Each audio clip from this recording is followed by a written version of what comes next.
Get this and get it straight. Crime is a sucker's road. And those who travel it wind up in the gut of the prison of the grave.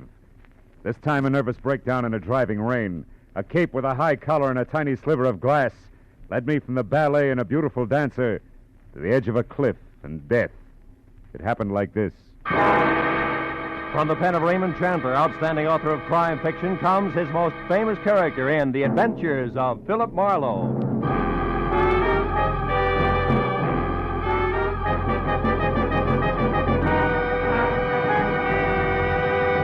Now, with Gerald Moore, starred as Philip Marlowe, we bring you tonight's exciting story, The High-Collared Cape.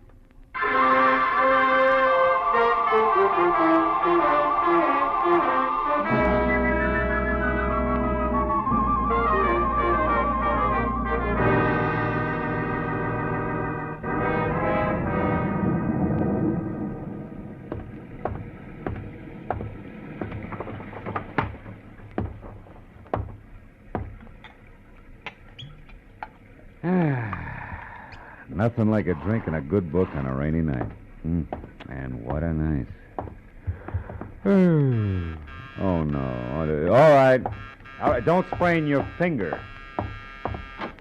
I'm most sorry to intrude on you this time at night, but I may have waited too long already. Yeah, well, look, miss, my office hours are 9 to... poor Andre, I felt something dreadful was going to happen to him, and now I'm sure of it. You must find him for me, the poor man. Lady, wait a minute. Hold it, will you? Who is Andre? And for that matter, who are you? I am Vivian Ordway, prima ballerina ballet du monde. Prima ballerina? The impresario of the company, my dear, dear old friend, my teacher, the man who's been like a father to me. That is Andre Ledoux. We must help him at once. Well, listen, Miss Ordway, why don't you... Mr. Marlowe, I feared for some time that Andre was on the brink of losing his mind. Yeah, I can understand it. He's a genius, tormented by 1,000 frustrations. He will never dance. He's been crippled, but he is consumed with a passion for dancing and drives himself to express his genius to the clumsy feet of others. Yeah, well, that's very interesting. You've no idea, but I don't see why you came to me tonight, Miss Ordway. What can I do? Help me to find him. Yesterday, something else happened to Andre. I don't know what, but it upset him. Then today at noon, when this awful rain started, he disappeared and... Oh, good heavens. Huh? 8:05. Yeah, what about it? I'll be late for the performance. Here, take this ticket and please come to the theater, Mr. Marlowe. I beg you. I'll pay you anything you ask. Only promise me you'll come. Well, please. Okay, Miss Ordway. I'll be there as soon as I can.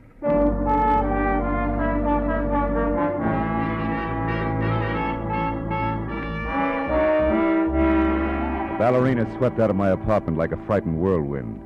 As I got dressed all over again for an evening ballet, which I needed like acute appendicitis, I saw that the ticket she'd left was number 27J at the Great Arts Theater, showing Ballet of the World, sponsored by one Mrs. Imogene Wyatt. Well, I got to the lobby, half soaked near the end of the second act, when an icy usherette shoved the program at me and hush-hushed me inside. The audience was a small cluster of Artie diehards down front, which left me in 27J feeling like Midway Island. My client, Vivian Ordway, was the whole show. When I saw the finale coming, I slipped down a side aisle and into the wings, just in time to catch a beef at the stage door between a long, wolf-faced intruder and a pudgy doorman. I ain't here, Scully Haskell, but even if she was, you wouldn't get in. She left strict orders. You're finished. Now get out and stay out. Okay, but let me tell you something. I broke my back getting publicity for that diamond-studded widow in this outfit. Imogene Wyatt's going to be sorry she fired me. I'm going to see to it personally. Get out of the theater, Scully. Nuts. To you and his whole troop of stuck-up grasshoppers.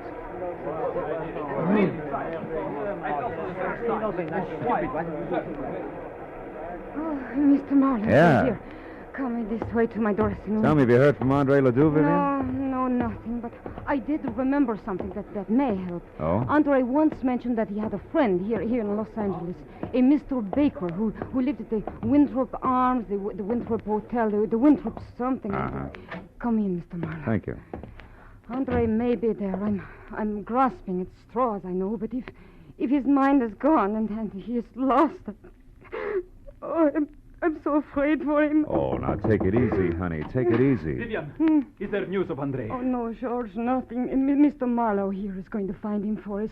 He's a private detective. Oh, I see. Wonderful. I am George Melikov. Glad to know you. Vivian, I'll be at the hotel. If I can help, please do call on me. And, oh, My dear, you shone as beautifully tonight as the full moon. Как красивая луна.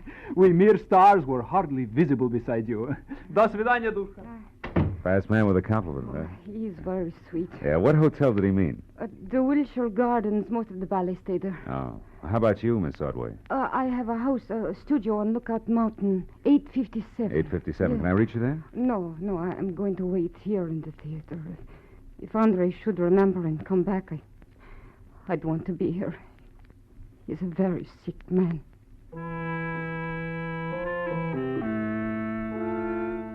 After I left the theater, a quick check in a phone book showed a Winthrop Arms apartment hotel on Havenhurst Drive.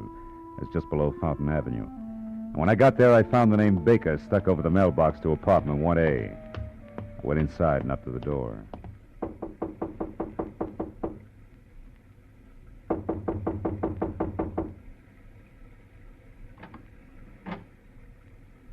Yes?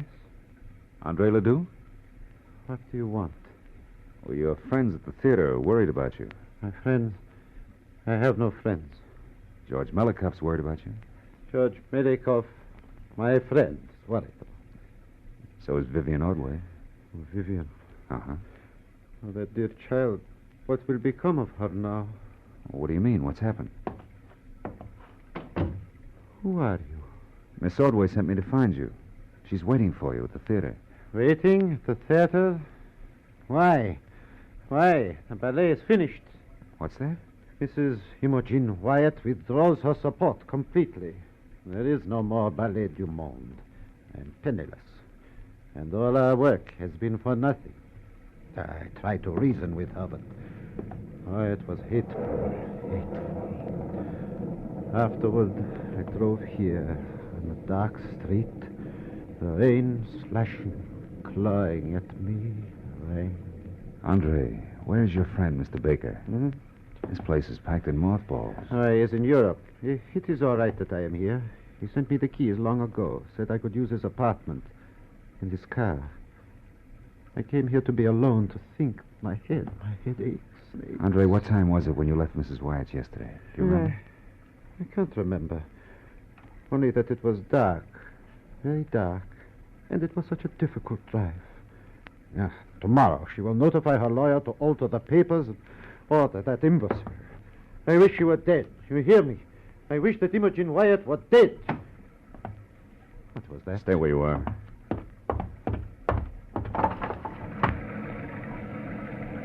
What is it? Do you see anything? No. Now, look. Andre, about your headache. Wouldn't you like to see a doctor? Doctor? No, I'll be all right. I am all right. Understand? Yes, sure. Well, do me a favor for your own sake. Stay here tonight, inside.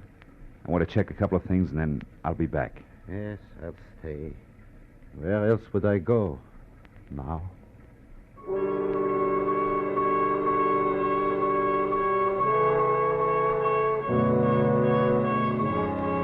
When I left, I was convinced that if the ballet impresario hadn't already slipped his trolley, another slight bump would do it. But two things bothered me. So first I walked around to the window again, but any trace of an eavesdropper had been washed away by the rain. Item number 2 was the strong imprint the drive home in the rain had made on Andre's troubled mind. I wanted to know why. The garage was under the building on the far side. The door was unlocked and a small light burned in the back. I finally found the car, a sleek, close-to-the-ground Hudson registered to Olin Baker, and found it with the first grim discrepancy. The left headlight and fender were still streaked with rain marks, but the right had been wiped clean. And when I reached in and switched on the lights, that cinched it. The glass in the right headlight had been replaced. It was brand new.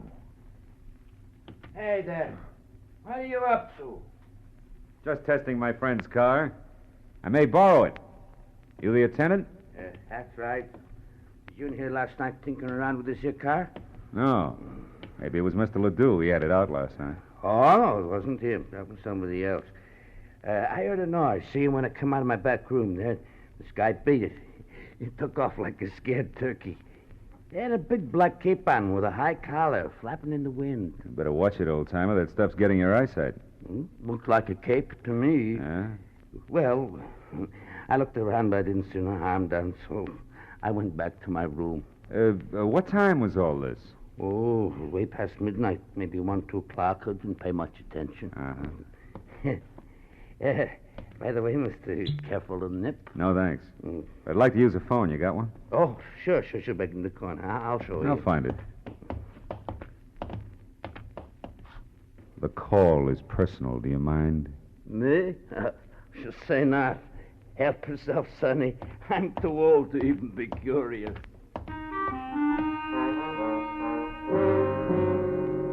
My first call was to a desk sergeant in the police traffic bureau. When I identified myself and asked about a hit-and-run accident possibly on Fountain sometime before midnight yesterday, there was a pause while he checked the record.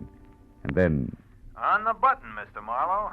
We identified him by his Blue Shield medical card. Oh? One Lyle Kretschauer. Uh-huh. Apparently stepped out from between parked cars on Fountain Avenue between Orange Drive and Roxbury. Was struck by an unidentified vehicle at about 11:10 last night. Condition serious. Now, what do you know about this, Mr. Marlowe? I'll get in touch with you later, Sergeant. Thanks. Stepped out from between parked cars.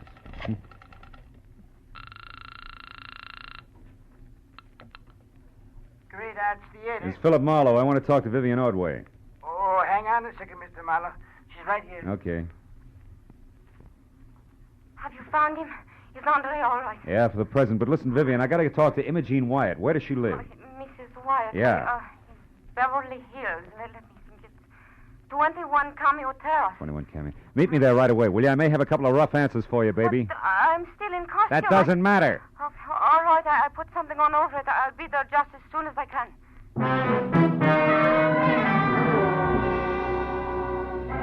Between slick streets and visibility zeroed was a solid half-hour drive from the Winthrop Arms out to the swank Cameo Terrace. But when I pulled up at number 21, I wondered what the wealthy widow had spent her money on. The house was so small it must have been shingled with $20 bills to meet the zoning restrictions. I just started up the soggy gravel path toward the door when it came. As I started to run for the house, a green convertible I hadn't noticed before roared to life suddenly and disappeared down a side street. But I didn't have time to worry about it. Inside, I found Mrs. Wyatt on the dining room floor, fighting a losing battle with the distance to the telephone. Accident last night. I was going to ruin it all. Now, Andre let me.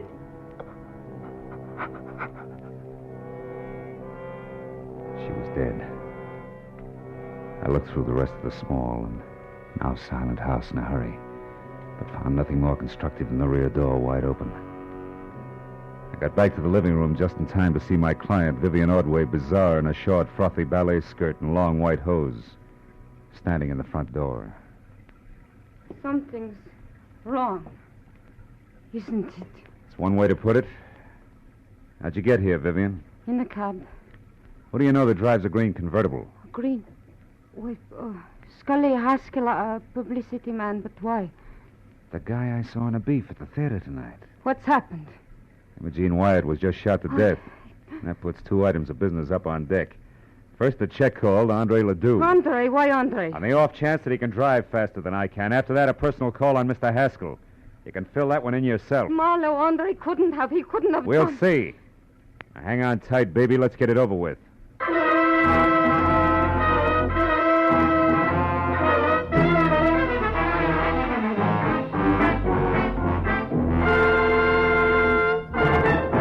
In just a moment, the second act of Philip Marlowe. But first, the great international comedienne Beatrice Lilly will be Bing Crosby's guest on CBS this Wednesday night. The CBS Bing Crosby Show always guarantees enjoyment. So be listening when B. Lilly joins Bing on most of these same CBS stations this Wednesday night. And now with our star, Gerald Moore, the second act of Philip Marlowe. And tonight's story, The High-Collared Cape.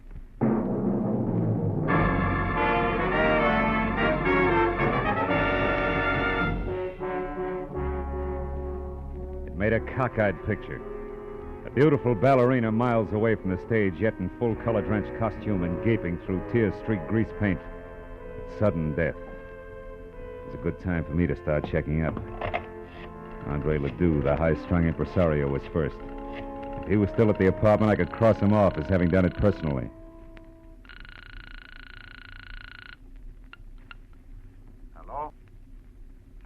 it you want? Sorry, wrong number. Marlowe, he was home, wasn't he, Andre? I mean, you couldn't suspect him, Marlowe. Why, Andre's the sweetest man in the world. Take it easy, honey. I didn't say Ledoux did it. And his being home doesn't say he didn't. People sometimes pay other people to do their dirty work for them, you know. Just what are you trying to say? You hired me to find Ledoux, and I did. But also I found he was suffering from shock, and has been since last night when Mrs. Wyatt told him she was going to fold the show. Fold the show? Yeah. And that Vivian would ruin him. And half a dozen more I could name. You're so right, so you've all got plenty of motive. But what about Haskell? We know he hated Mrs. Wyatt. Isn't revenge motive? Revenge and the fact that you saw his car. Why do you insist on defending him? I don't. Only there's another angle. It's called hit and run, and I know that it ties in tight with Ledoux, Mrs. Wyatt, and the actual killer. Hit and run? I don't understand. Well, neither do I yet. Now, look, do you know where Scully Haskell lives? No. Where does he hang out? Sometimes at the bar at Wilshire Gardens Hotel. Okay, I'll try it. Now, you go back to your place up in the hills. I'll find it when I got some answers. Now, hurry up and get out of here, will you? Somebody might have heard the shot and called it... Somebody did hear the shot. Go on, get out. Yes, but Marlowe... No buts. Go on, Vivian. Get in the cab and go straight home. Do your crying there. All right. Good. I'm trying to... Hey, Vivian, you forgot your coat. Vivian, you... Oh, no, baby. You forgot your cape.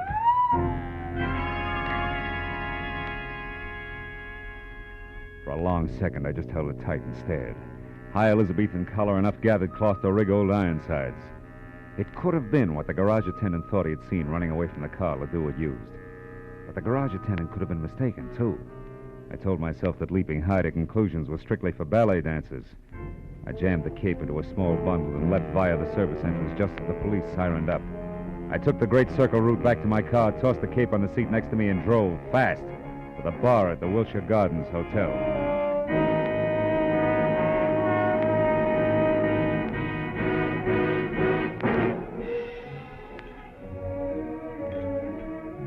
It was a kind of flattering pink mirrored place where the hors d'oeuvre had long ago replaced the pretzel.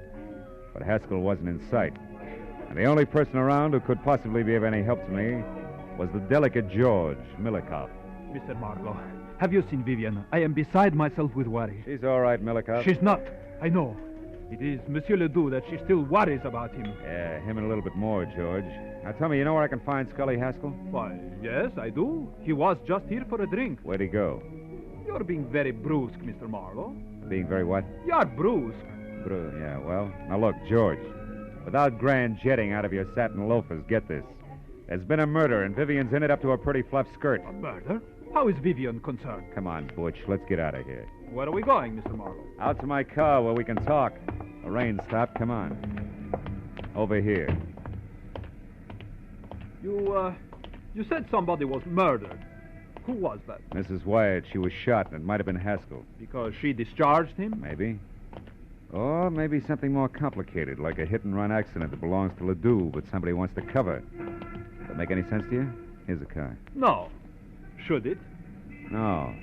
What's more, it shouldn't to Vivian, either. What are you getting at? There isn't time to explain. Call it thinking out loud. Thinking about this cape, for example, that belongs to Vivian. And about the testimony of a whiskeyed garage attendant. All of which makes me hope real hard that Haskell's the boy. More thinking out loud? Yeah, maybe. Now, look, where can I find Haskell? The Paradise Court Motel on Vine. He has a bungalow there, number 3. Oh, thanks. Well, if you're really worried about Vivian, George, go on up to a place on Lookout Mountain Road. She's not in good shape. And here, take this cape with you. Ooh. What? Why, you cut yourself. Your finger's bleeding. Yeah. On a sliver of glass, George. Glass that could have come from a broken headlight, huh? From a broken what? What are you talking about, Mr. Marlowe? The benefit of the doubt, George. Keeps getting harder to give it away. Bring this back to Vivian, will you? Tell her she left it at Mrs. Wyatt's, and that I'm positive Haskell's our man. So long, George.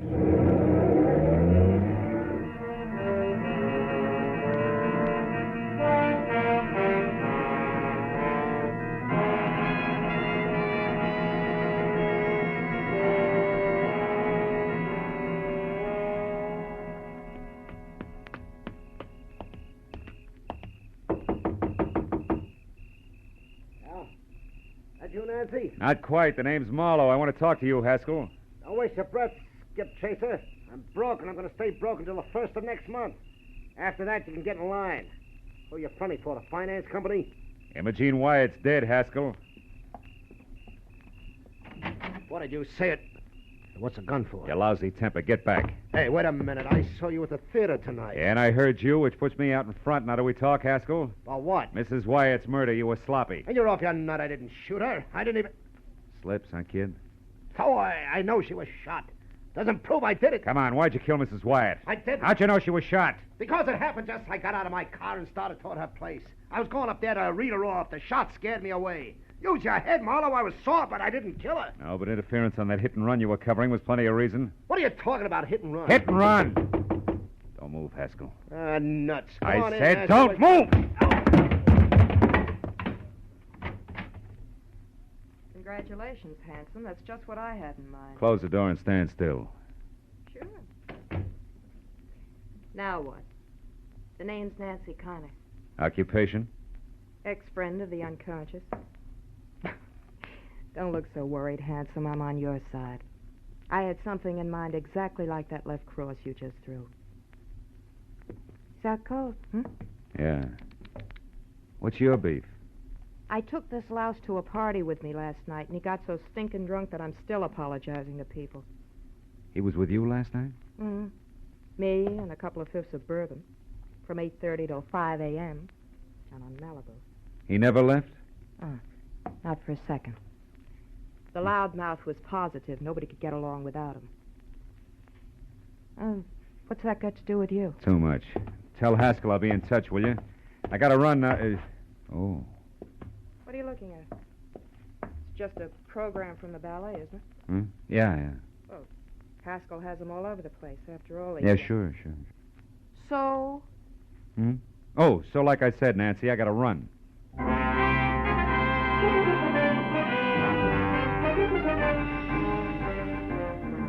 It was 15 stop-and-go minutes from Haskell's place to the Hollywood Hills, and another 5 screeching up the paved snake that was Lookout Mountain Road. But finally, I was there out of my car and running toward number 857, which was a collection of windows and a rustic log frame half jutting out into space. And around in the back, there was a wooden sun deck. Below it, on either side, huge rocks that lined the edge of the cliff.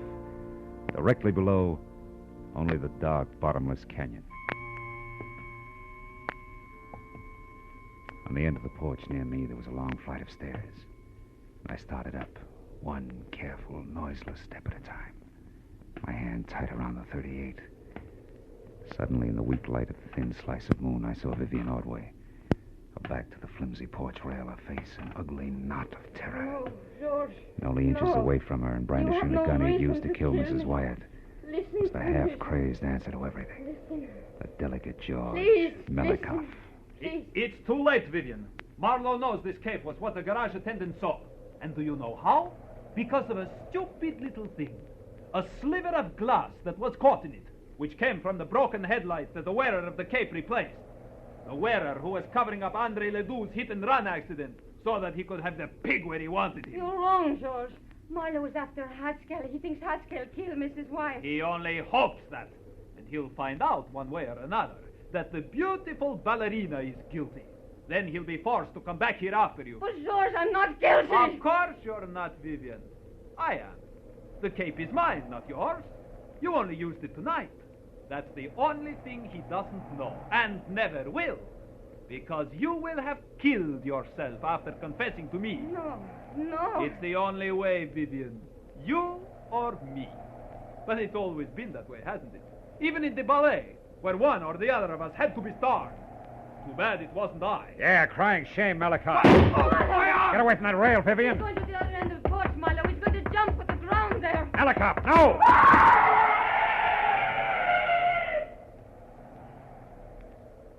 Oh, no. Too great a leap, even for a ballet dancer. Let's get out of here.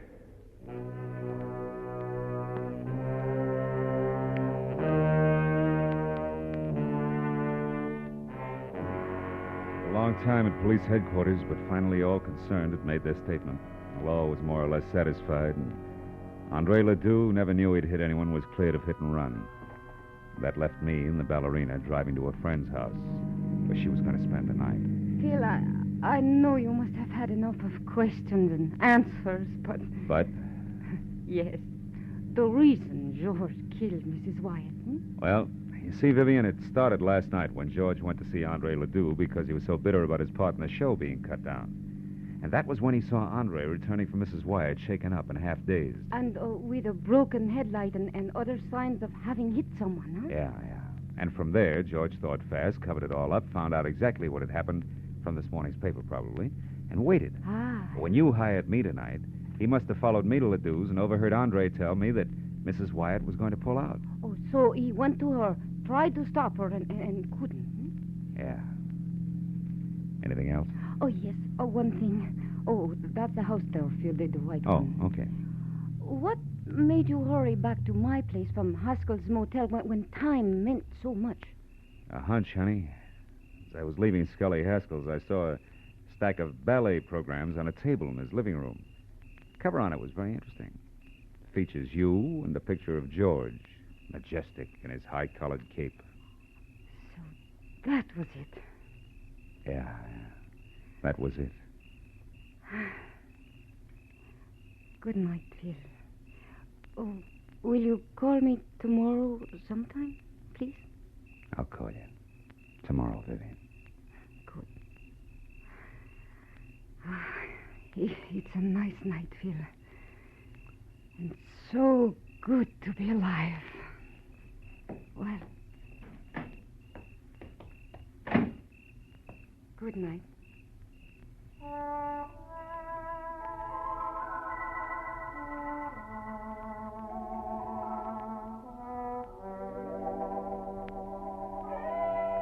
And I drove straight home in the quiet, empty hours through the quiet, empty streets, thinking all the way about ballet, which to me had always been something very delicate. You know, for the long hairs, strictly the arty side. And I thought about the people I'd met who were connected with it. A ballerina with a lot of courage when courage counted. The high-strung Andre Ledoux, Haskell the muscle man, and George, as vicious as anything I'd ever met on Skid Row. And I was still thinking about them when I got out of my car. But then for the first time, I noticed a little white envelope on the seat next to me. It had my name on it. And inside was a ticket for tomorrow's matinee. Same seat I had before. Yeah, well, I figured I'd go. You know, those leaps they do, they're pretty good. What do you call them? Tour je... Yeah, they're pretty good.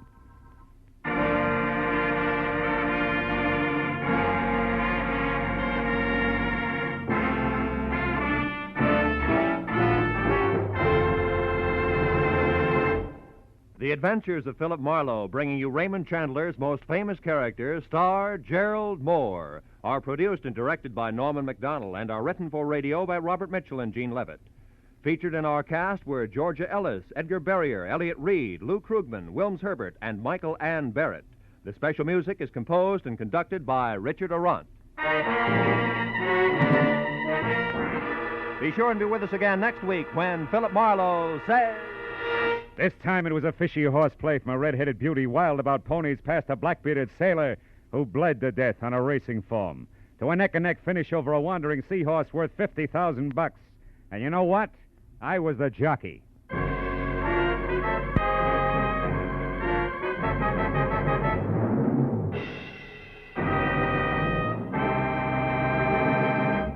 Remember, every Wednesday night, CBS brings you Groucho Marx with his wonderful quiz, You Bet Your Life. It's one of the brightest, most spontaneous, most genuinely funny shows on the air, so be listening this Wednesday night on CBS. This is Roy Rowan speaking. Now, stay tuned for Pursuit, which follows immediately on most of these same CBS stations. This is CBS, where Burns and Allen are heard every Wednesday night, the Columbia Broadcasting System.